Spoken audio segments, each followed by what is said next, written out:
ధర్మాత్ముడైన వాడు తన కీర్తిని కాపాడుకోవాలి. అందుకే అశ్వాన్ని ఇవ్వను, కానీ 100 యజ్ఞములు పూర్తి చేసిన కీర్తిని ఇస్తాను తప్ప 100వ యజ్ఞం మాత్రం గుర్రంతో పూర్తి చేశాడు అన్న కీర్తిని ఇవ్వను. అక్కడ నాకు మీ తండ్రికి చిన్న వ్యత్యాసం నిలబడుతుంది.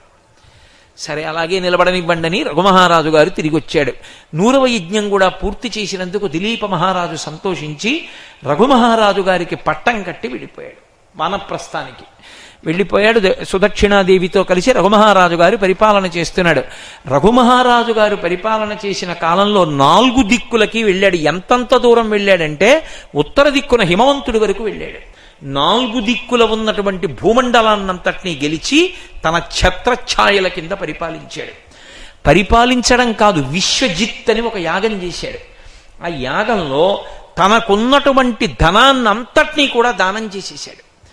అంత దానం చేసేసి తన దగ్గర ఏ ధనము లేకుండా తాను కేవలము నిర్ధనుడిగా మిగిలిపోయాడు. అంత గొప్ప దానాలు చేసేసాడు.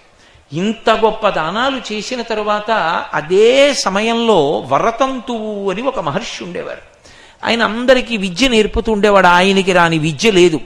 ఆయన దగ్గర కౌత్సుకుడు అని ఒక బ్రాహ్మణుడు 14 విద్యలు నేర్చుకున్నాడు.